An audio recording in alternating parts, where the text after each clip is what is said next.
Thank you. Thanks to the organizers for the invitation to give the talk. This is joint work with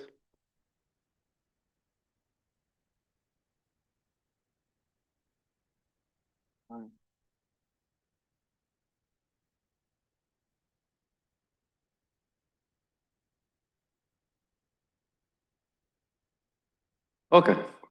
So let's recall with projective structure.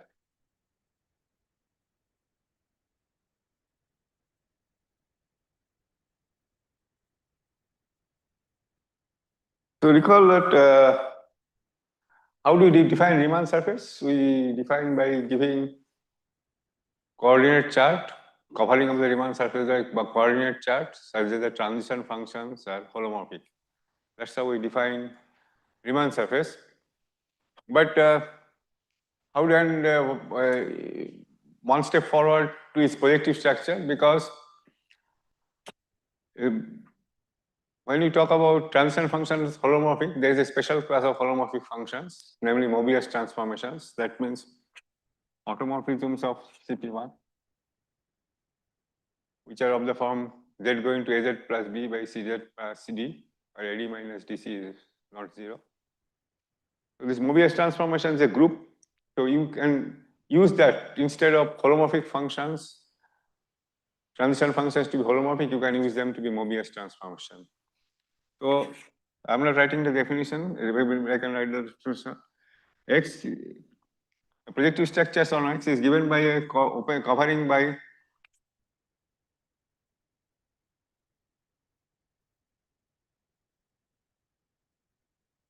Pi from UI to C, or you can put CP1, such that Pi inverse Pj from Pj of UI intersection Ej to Pi of UI intersection Ej is a Mobius term, is the restriction of it.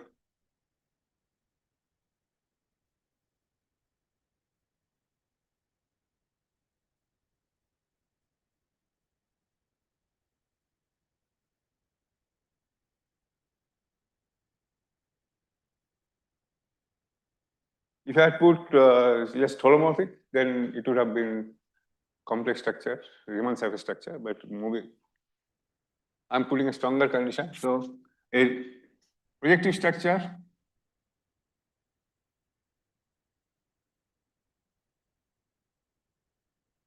has underlying Riemann surface structure.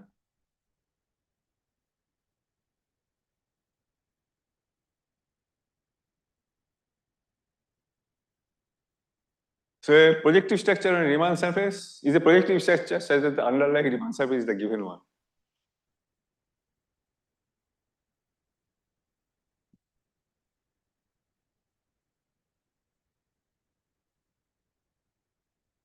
On a given Riemann surface,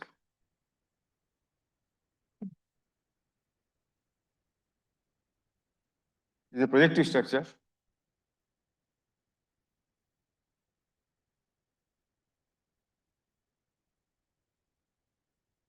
is that the underlying Riemann surface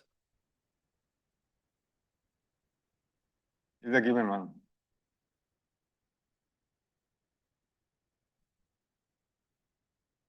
Any Riemann surface admits a projective structure that requires a natural one is given by the uniformization theorem. You start with a connected Riemann surface. So you start with X, take the universal cover. So I fix an isomorphism with either CP1 or C or upper half plane. Fix an isomorphism. I'm not saying that we all know that isomorphism, but I fix an. So I write X tilde to be the universal cover to be one of these three. So now I can give you holomorphic coordinate charts as follows.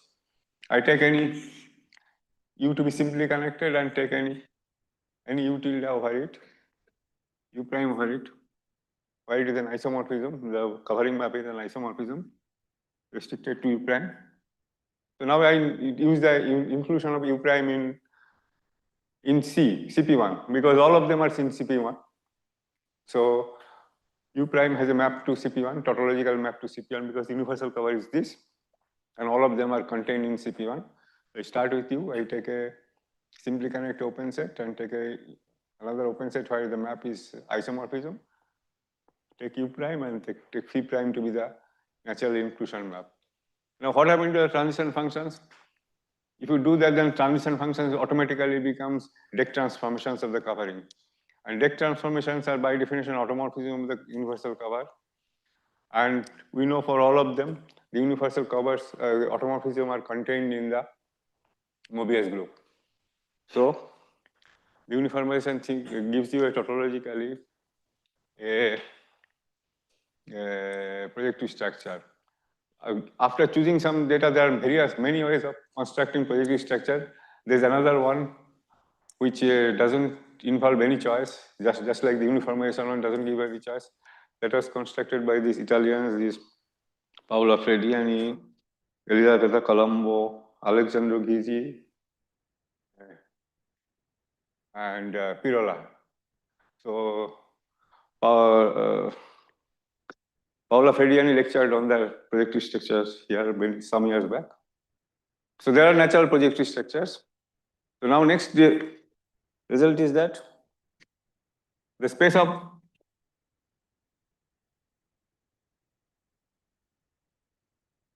projective structures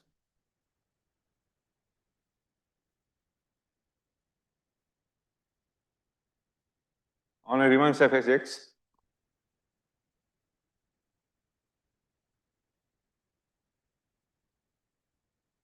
we have already showed that the space is non-empty.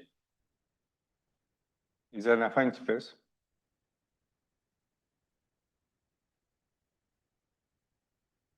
Or H naught of X. Holomorphic cotangent model tensor to the power 2. Quadratic differentials. It's not direct sum, it is tensor product. Okay. So every Riemann surface has plenty of projective structures.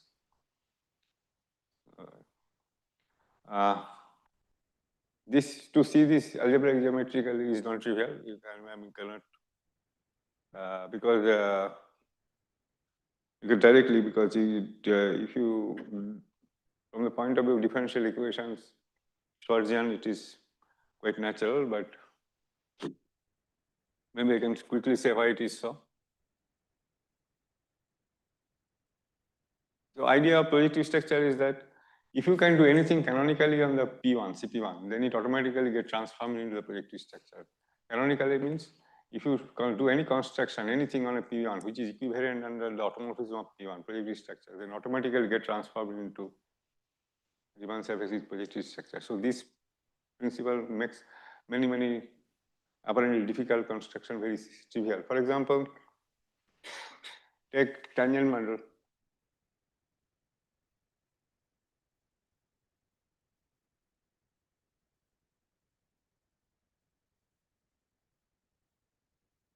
It's a degree 2 line model, so you can evaluate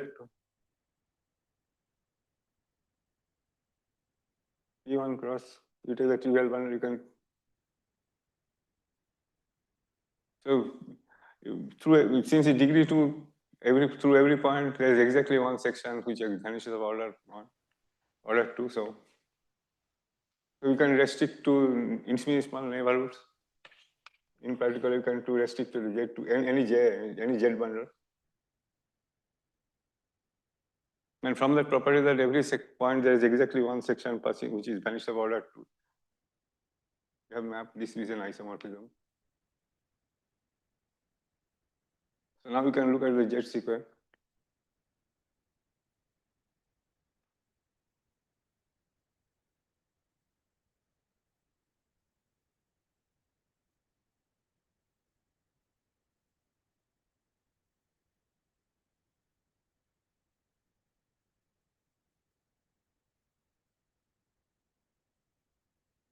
E into k square, so it becomes k.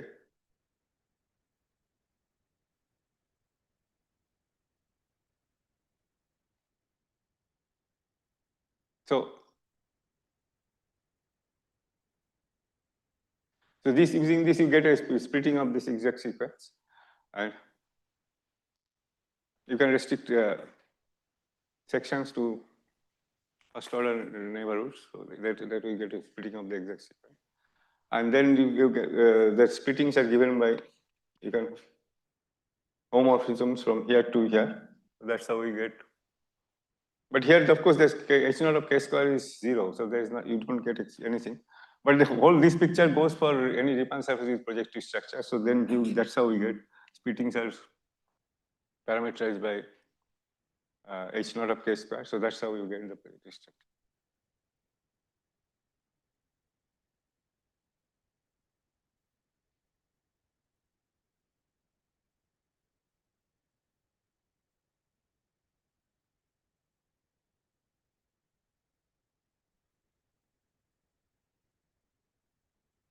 Okay, now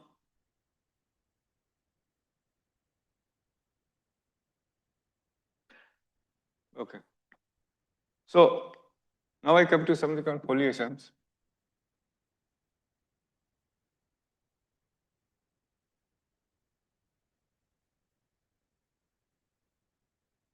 So you recall what is a foliation? You have a, I'll be always in the holomorphic category. So you have a complex manifold, and a distribution is a subbundle of the tangent bundle, and the distribution is called integrable if it is closed under Lie bracket operation. And then there's a result that a integrable distribution defines a foliation in a sense that given any point, there's a neighborhood and a morphism such that the foliation, the subbundle is exactly the relative tangent bundle locally. Okay, so let me not get into the definition of foliation. So I think it's a standard notation. So now, just as you know, all concept you can, from the usual case, you can extend to the foliated setup. So transversely,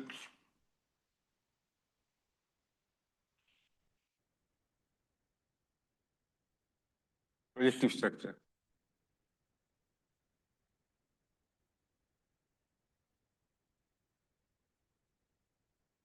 On a foliated manifold.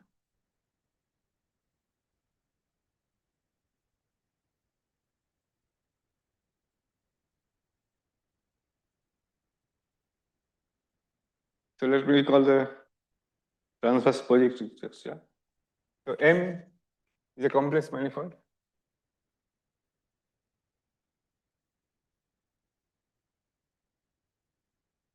Dimension D. F is a holomorphic subbundle.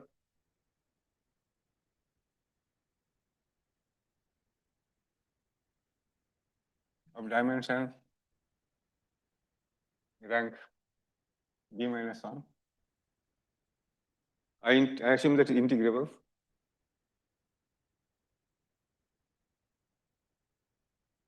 That means F bracket F is contained in F. This is a foliation. So given every x in M, there is a open set Ux in M, connected open set, which contains x, and a map Ux to C.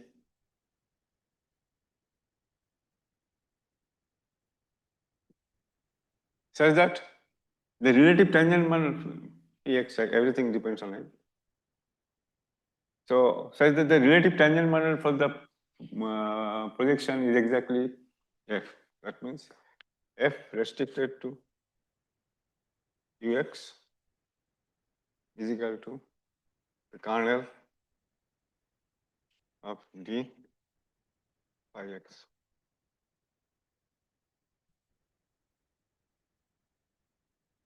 So given a foliation, you have this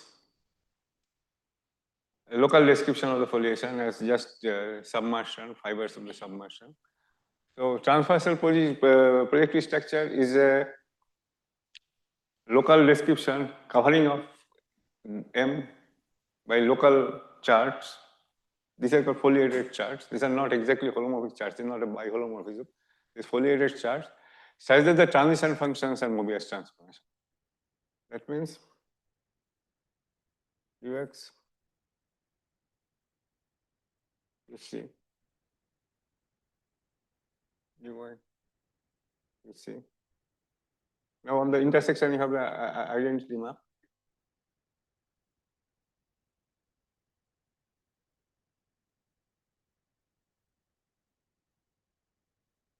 I can put it Uy.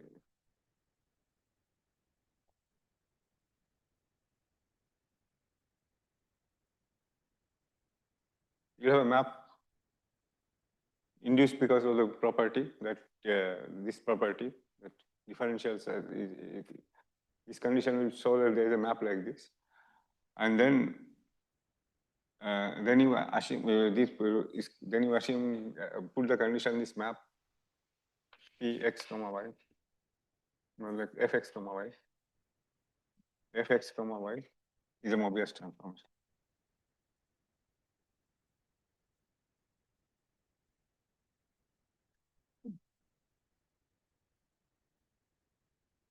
So this is kind of ad hoc definition, of course. The right way to say would be that you locally, that's how you define a projective structure, but a projective structure is an transversal projective, it's an equivalence class. That means two such local descriptions, two covering by X by local description will be called equivalent. If the unions also satisfy the same property. It's just defining manifolds, right? You first define, cover the open sets, and demand the transition functions to be infinity or holomorphic, whatever. And then you say two atlases have to be equivalent if the union is also an atlas. So here the same thing. If you may define two different projective structures in this method, but they will be called equivalent if the union satisfies the same condition.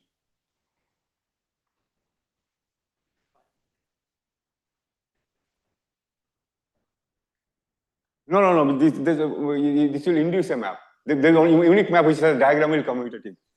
That's all. That's all.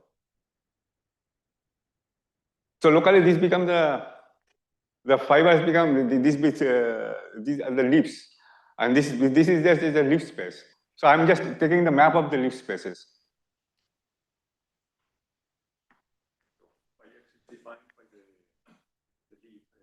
Phi x is by this condition. No, yeah, of course. Otherwise, of course, yeah. What you said? Yeah, that's important. My phi's are like this. Only then you have a both of them are like this locally. And in fact, to be precise, very precise, I should even assume that the intersection is, connected. Transversal projective structure. Such that you would demand that the transition function are Mobius transformations.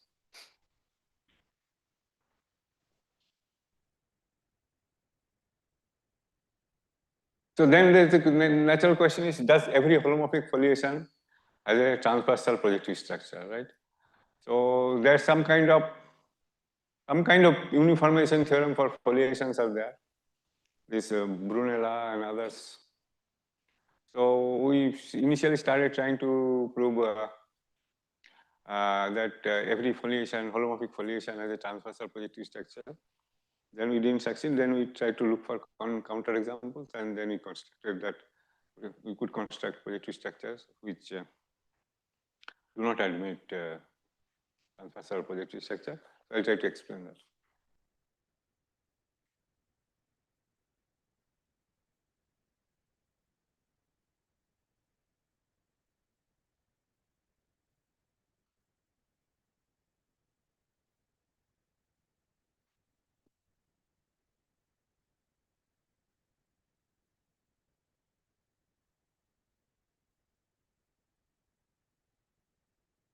So now I'll describe a very important construction of ATNGs. So I take two genus 1 Riemann surfaces. You can say X and C. Genus 1.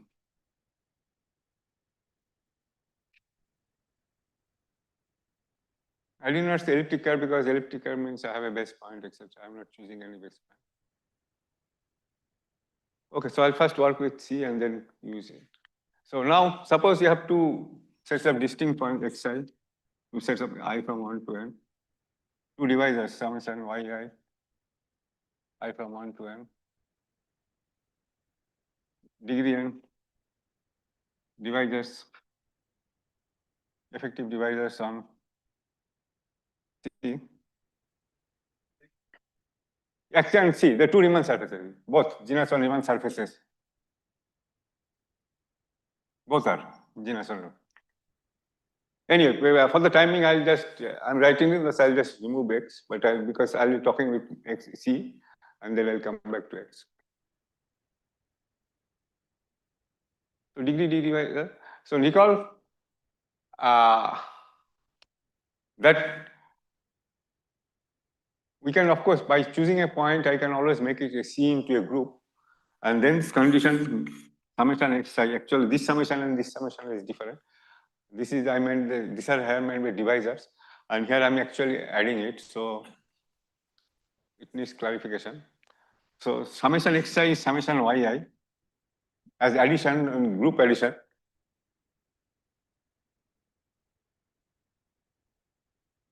Note that this condition is independent of the choice of the base point because we need a base point to define group to the origin in elliptic curve, but this condition is independent of X, independent of the choice of origin, because suppose I have chosen an origin 0 and suppose instead I shift the origin and alpha, I call it alpha the new origin, then everything will change by translated by alpha.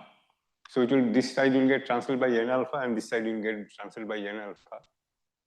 So of course n alpha is equal to n alpha, so it will be independent of the choice of, this condition is independent of the choice of the base point. And this is exactly the condition when there is a monomorphic function with these as zeros and these as poles. So I can ask, given two sets of points, n points, I can ask when there is a monomorphic function which this set is pole and this set is 0. This is exactly the condition, this sum has to be equal. Because Jacobian of the elliptic curve is elliptic curve isomorphic to the elliptic curve. After you choose a point, it becomes the elliptic curve, genus 1 curve, and then this addition is the addition in the line models, and so that's why this equality ensures that there is a monomorphic function. This has 0 and this has 4. So for notational convenience, I'll call this summation O xi. I'll just call it L inverse for just because I will need the other one using this.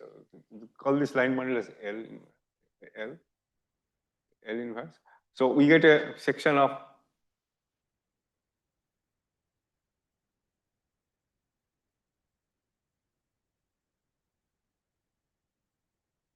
given by the monomorphic function.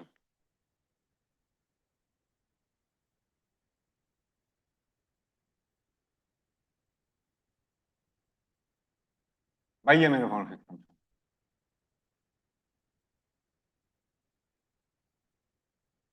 I said, given this, I have this data, I have a unique monomorphic function up to a global scalar, which has this has zeros. No, this has poles and this has zeros. This has poles and this has zeros. I choose such a monomorphic function, and that gives me a section here. This section has zeros, and there are zeros exactly at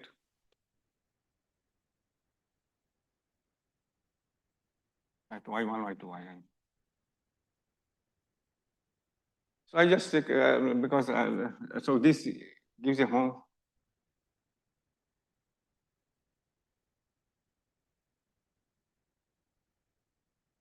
OC, and I trivialize the canonical bundle. So I choose a trivialization of the canonical cotangent.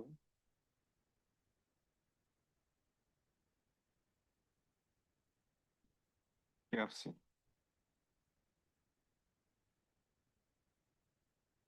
So map from a line bundle of negative degree to this right bundle. And it says that it vanishes exactly at, the homomorphism vanishes exactly at I. Yes. So now, Kc I can put it as k of omega 1 of x cross c. Now I put back the x.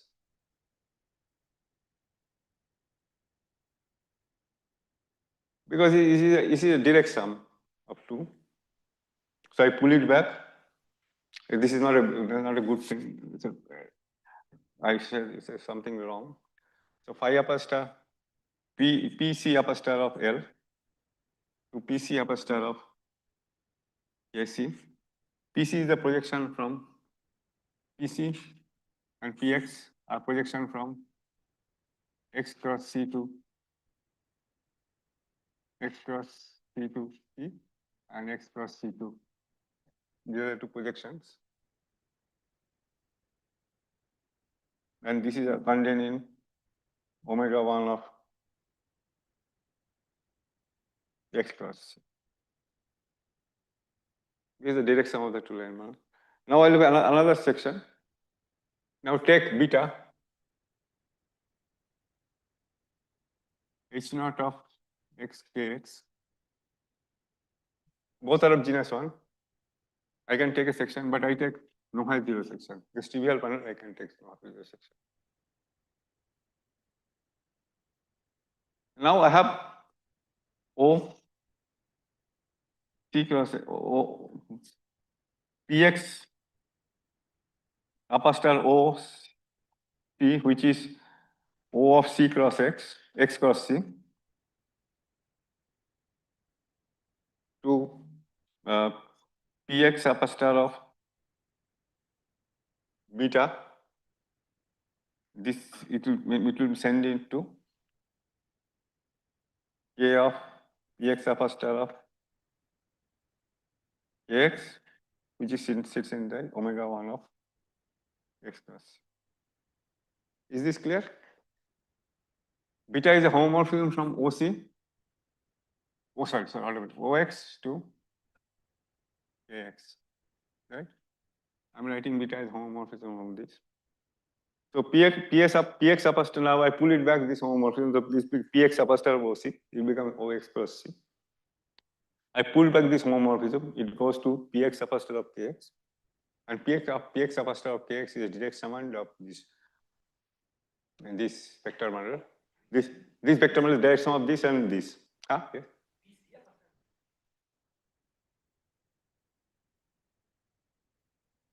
This is C.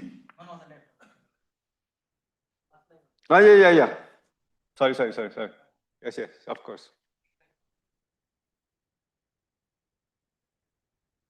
Both are genus 1. Yeah, of course.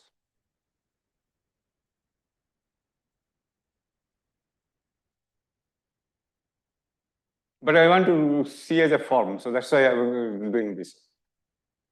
Okay, now.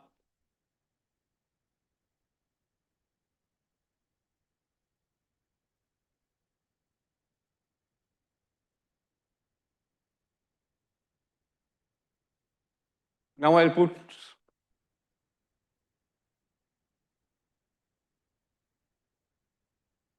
PC upper star of, I'll put one more term, L. L was the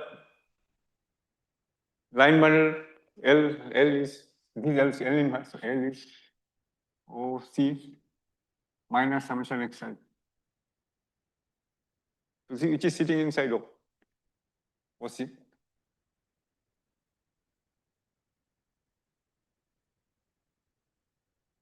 So this inclusion map L to OC, I have just pulled it back to PC, and I'm looking at so PC apostle of L is sitting inside omega 1 of x plus x omega 1 of x cross C in two different ways. I take the diagonal homomorphism.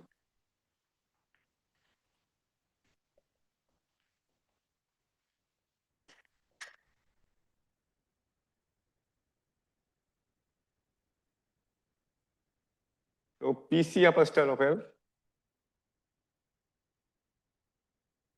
so omega 1 x cross C. I have the map W going to, I have to give these two maps, this composition and this composition. Let us call it gamma 1 and gamma 2.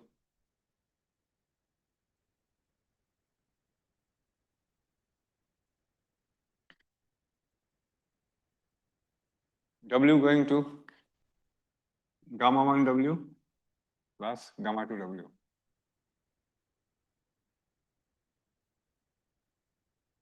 So I have this homomorphism. Now I want to say that this is a subbundle.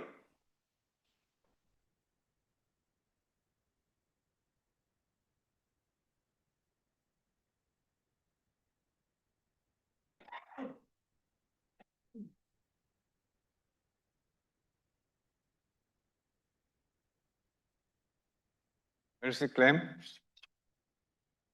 this is a subbundle. The image is a line subbundle.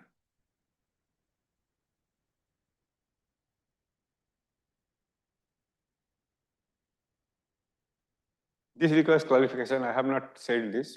Now I will say this.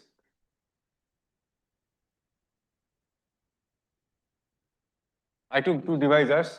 I put a condition as a disjoint. These two sets are disjoint. So under this condition, this is a subbundle. Why? So I have two homomorphisms from a line bundle to a vector bundle, and I'm taking the sum to two different components and taking just the sum of the two components. That vector bundle decomposes in the direct sum of line bundle, and I'm taking the two different homomorphisms. So if it vanishes exactly where both the homomorphism vanish, this homomorphism vanishes at a point if and only if both these homomorphisms vanish. So why this homomorphism vanish? This L is given a O minus this inclusion. So this vanishes, this second one vanishes at x1, x2, xn cross x. I wrote x cross C or C cross x. X cross C here. This one vanishes at this set, x1, x2, xn. And why this one vanishes? Remember that this has alpha has zeros only at y. You have a holomorphic section which is 0 only at y, y1 to y. So this vanishes on x cross y1, y2, yn. The first one vanishes at x cross y1, y2, yn, and the second one vanishes at x cross x1, x2, xn. Now x1, x2, xn and y1, y2, yn are disjoint sets. So they never simultaneously vanish. So this proves that this is subbundle.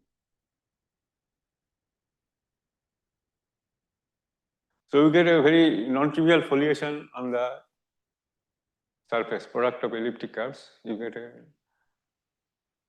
a, he studied it, G studied it extensively in several papers, a couple of papers. And I think he has a term for this. I don't know how to pronounce the French word, but I think that I was told that means turbulence, non-turbulent and turbulent, two kind of foliations, and I think it's a turbulent. He calls this as turbulent foliations.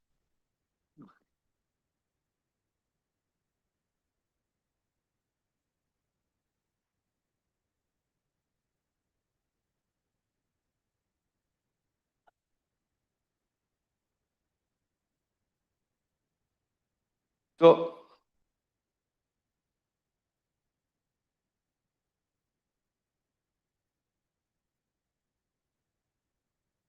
this foliation has choices, right? Namely, I have chosen, I fix x and c, of course, once and for all. But then I have the points, x1, x2, xn, and y1, y2, yn. I have the points, and I have the option of choosing from them.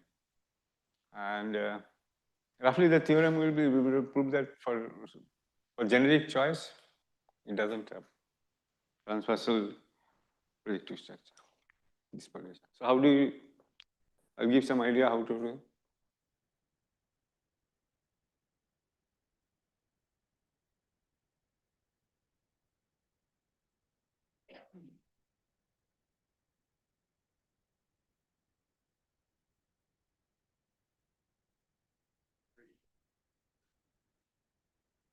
X cross C, yeah. Line subbundle only, sorry, yeah. Sorry.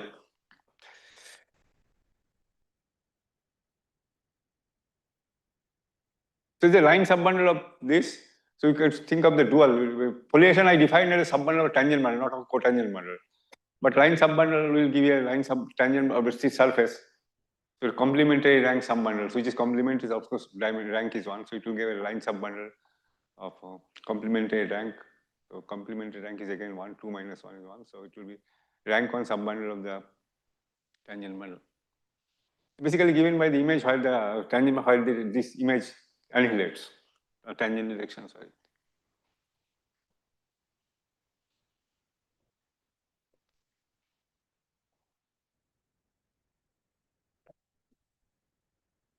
So now we go back to the original statement that a projective structure is an affine space of all projective structures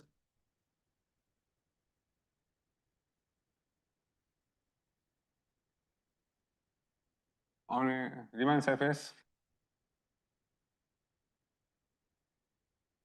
N is an affine space for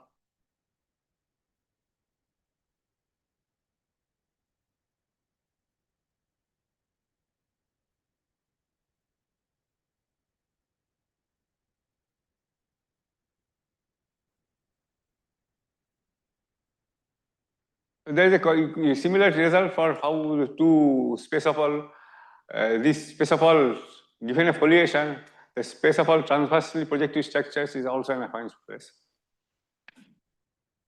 Given a foliation, holomorphic foliation,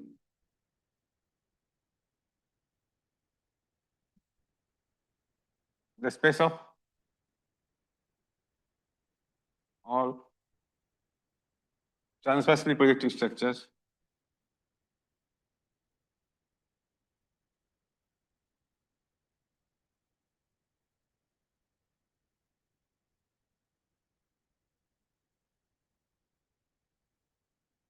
is an affine space.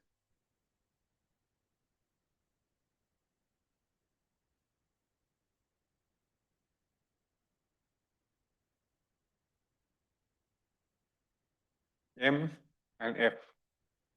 M is the complex manifold and F is a codimensional one foliation. Given a foliation Mn, the space of all transversely projective structures on it is an affine space. I'll describe how it is an affine space. I have to say which vectors affine. Earlier it was easy to say quadratic differential. Now I have to say it really carefully. It is an affine space for what?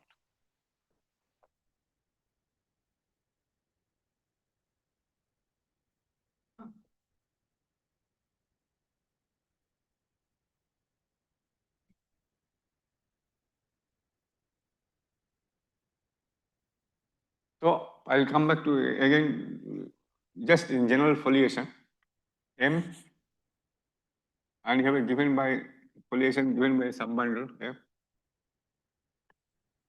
and then the notion of normal bundle. Normal bundle of F is tangent bundle of M cosanted by F. This is the normal bundle of F. Now, so it was first observed by Bott that this has a NF has a partial connection. This vector bundle has a partial connection in the direction of it.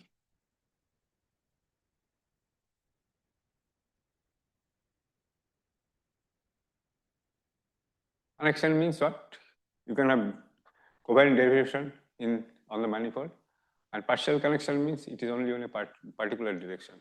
For example, holomorphic connection means what? On a vector bundle, E means E to E tensor omega 1 m satisfying Leibniz identity. A connection is a homomorphism satisfying. It's not OX linear. It is a chief homomorphism satisfying the Leibniz identity. Suppose you have F. So this dual of the tangent model. So you have map from E to F dual.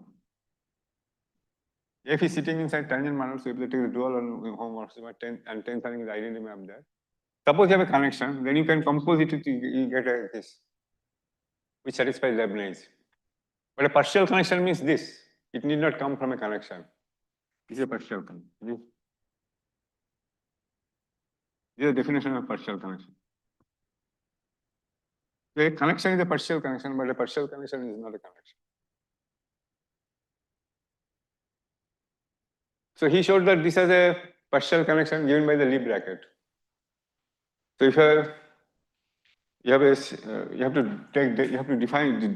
give derivations along in the direction of F. Suppose you have F is a globally defined section, locally defined section of F, and N is a locally defined section of normal model. You lift it to take the Lie bracket and then project it back to this. Then you see that it satisfies the Leibniz identity. So it defines a connection. The Lie bracket operation defines a partial connection in the direction of the Foliation. And then this connection is flat because you can perform twice to the connection to define curvature. You can define curvature of a partial connection. And this partial connection is partial connection is flat because the Lie bracket satisfies the Jacobi identity, which transforms into saying that this is a flat connection. So now,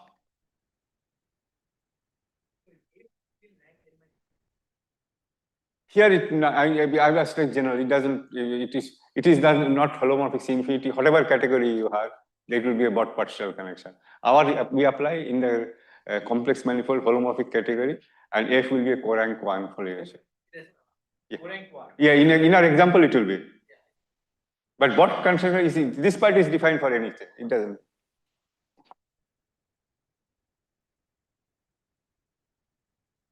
So yeah, so I would get back to the original situation. Recall what I am trying to do. I said that transversely projective structures is an affine space. It's an affine space for a vector space. I am trying to define that vector space. I am trying to give you that vector space for which is an affine space. Earlier it was just quadratic differential. Now I cannot say just quadratic differential. I have to say something more.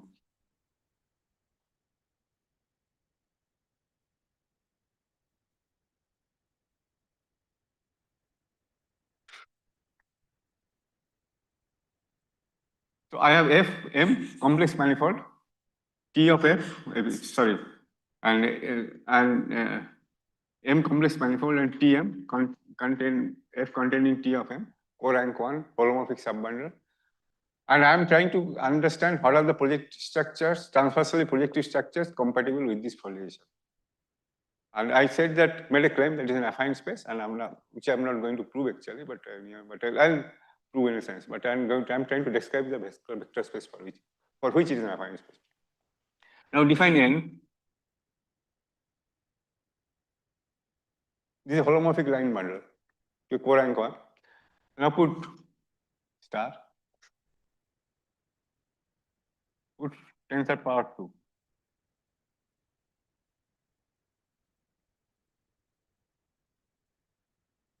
So I said that this has a TF by F has a partial connection.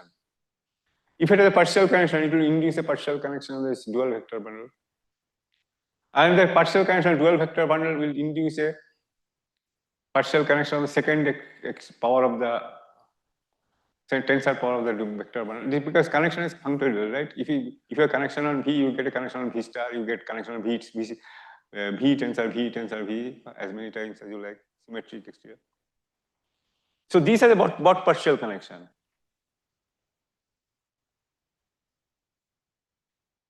So now that vector space is H naught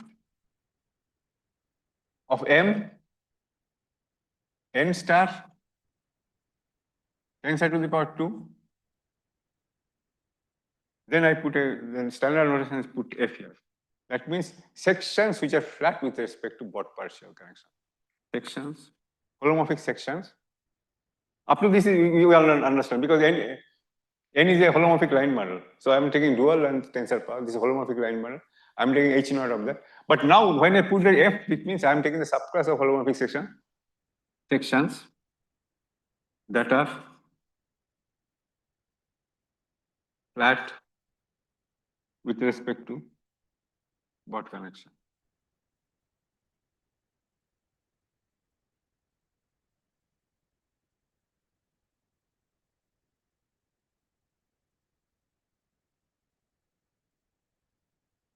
Now,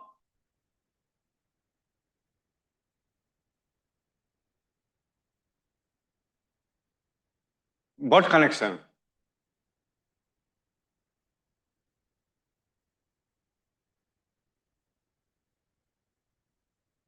Yeah, bot connection is a normal bundle, but it is the functorial from the normal dual and tensor. It has also a bot connection, induced connection.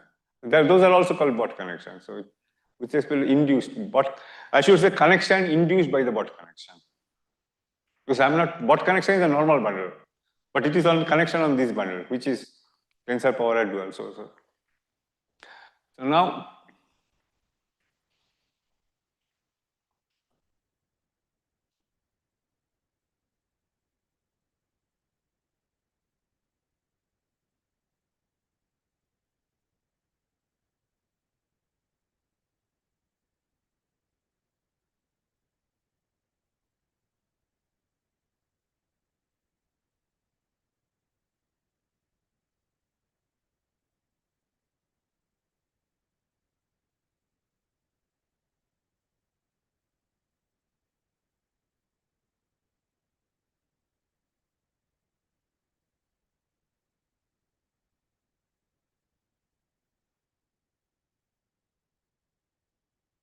I think this somebody was he was asking the question. With foliation, I mixed up the tangent model and cotangent model, right? Foliation is a subbundle of the tangent model, but I wrote it as a cotangent model. But it has to be written in the sense of tangent model. So what is the quotient here? This is a trivial model, right? Elliptic curve tangent model is trivial.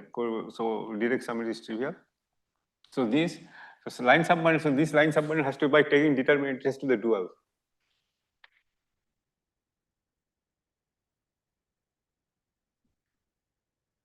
Because determinant is trivial, so this has to be the dual. So now let us write down because I need to write a tangent model. So write PC upper star of L tangent model of M tangent model of X cross C and then the normal model.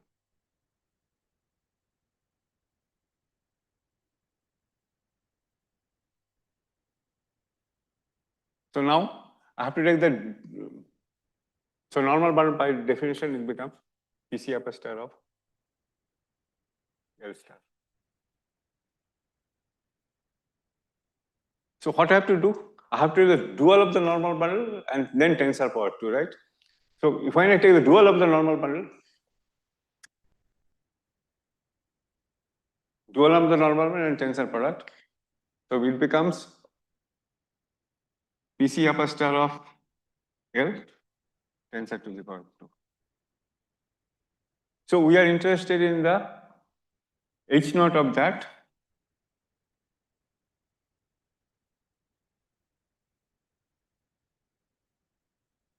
X cross C. And then I have to put a plot with respect to bot partial collection.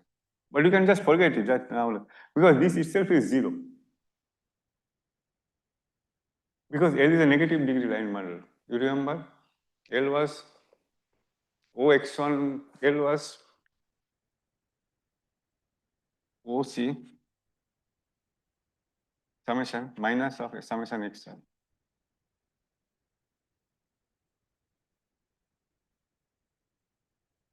So this object is 0. We are pulling by a negative degree line model from product and looking at H0, it is 0. Because negative degree line model, pullback of the negative degree line model is same as the pullback of the H0 of the pullback is same as the pullback of H0. H0 of the pullback is same as H0 of pullback of H0, commute, because fibers are connected. And below it is negative degree, so it is H0 is 0. So this line model has this, it doesn't have any section. We are in a very good situation that this vector space is 0. That means what? That means if G's foliation has a transversal projective structure, it has to be unique because it affines space for vector space of dimension 0. So this is a crucial point.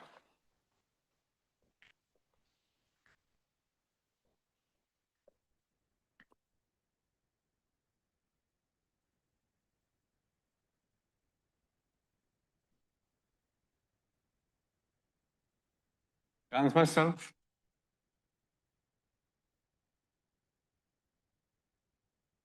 projective structure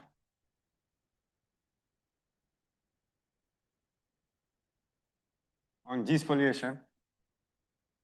I'm not using the term his terminology. He called it turbulence or something, non-turbulent foliation. G's foliation is unique if it exists. If it is non-empty, if it exists.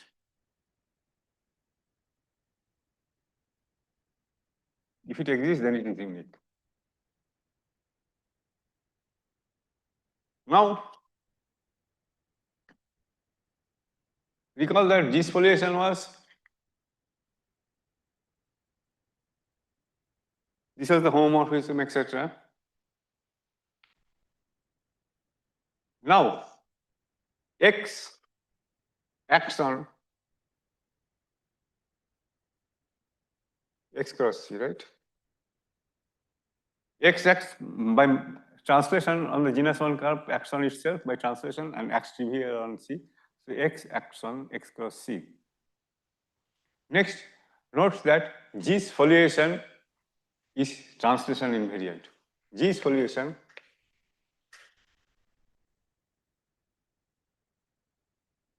is translation invariant.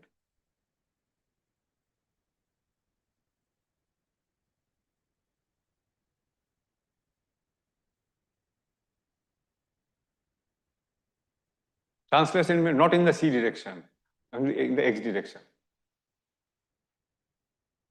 For the action for translation invariant for X. Why? There was somebody commented, right, that any holomorphic form on a non-zero holomorphic form on an elliptic curve is constant. So it is exactly that statement. It's a constant. So it is transferred. One part is there are two homomorphisms. One coming from C and another coming from X. And the one coming from X is the constant one, given by a non-zero holomorphic form. So any constant is of course translation invariant. And this is exactly that statement. There is a constant non-zero holomorphic form on elliptical constant, so that is translation invariant. So G's foliation is translation invariant. So if there is a projective structure, so now what is the consequence of this?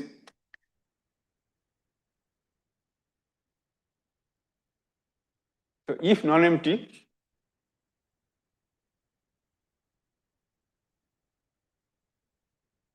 the projective structure, the transversal projective structure, consequence, this implies projective structure is translation invariant.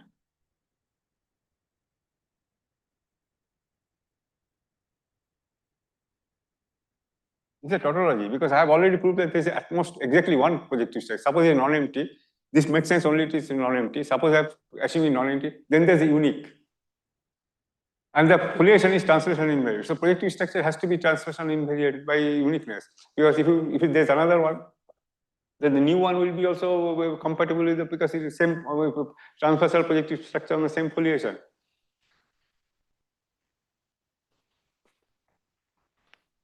Now I am more or less done. Maybe I'll just wrap it up by saying a few things. So a projective structure is given by a P1 bundle with a flat connection and a section. How it is done, maybe a projective structure.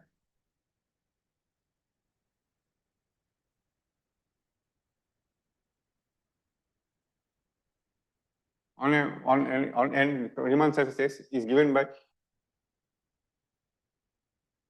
P1 bundle, holomorphic P1 bundle, a holomorphic connection,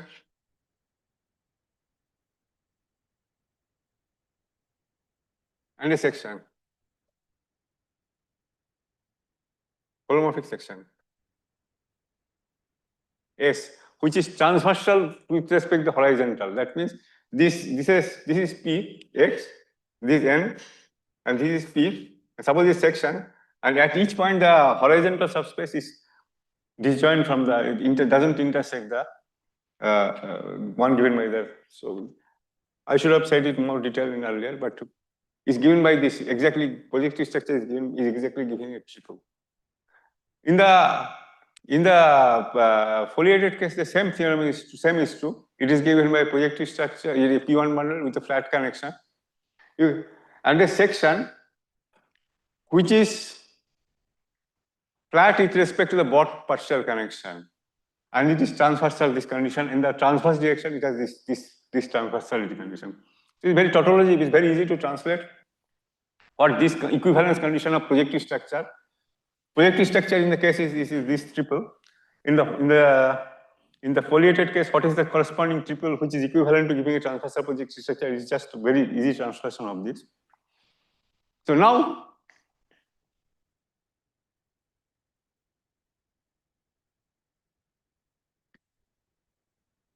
after you have come to this, then the triple has to be pulled back from C because it's invariant under translation in the direction, the translation in the direction of X. So this flat bundle with section, etc., the triple has to come from C. And once you know that it comes from the Riemann genus 1 curve, you know what are the connections, etc., on the genus 1 curve, and then you can compute the dimensions. So then the dimensions as follows. What are the dimensions of G's foliation after I fix a Riemann surface X and C? After I fix an X and C, what are the dimensions of the G's foliation?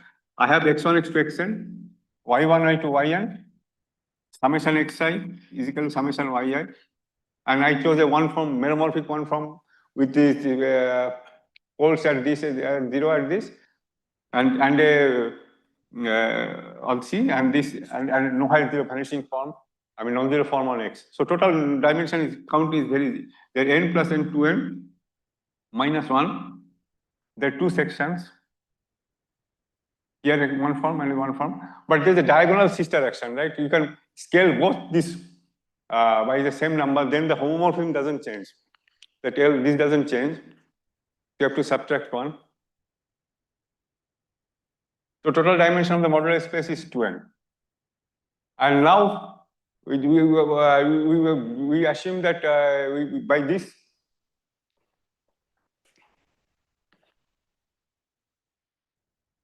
translation invariant, so it comes, everything is pulled back from C, and you can estimate the dimension is n plus 7, less than or equal to S. So if you have more than 8 points, then not all projective structures, not all foliations will admit a transversal projective structure.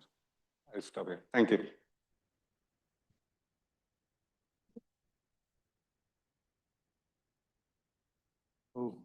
Questions? Normally, a projective structure, you can think of it as building a Riemann surface by gluing together bits of P1 with the automorphism.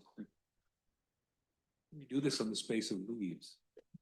Yeah, you can do the local. That's how the definition is. Like you have, it's like a boxes, right?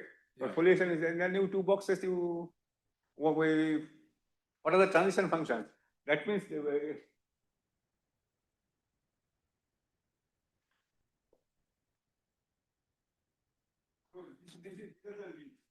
let us call this this creation as a this creation and this creation as y. So the transition function to x comma y comma g of x. Transition function like this. So that's the. So yeah, you attach them by this function. Only thing else it cannot y here.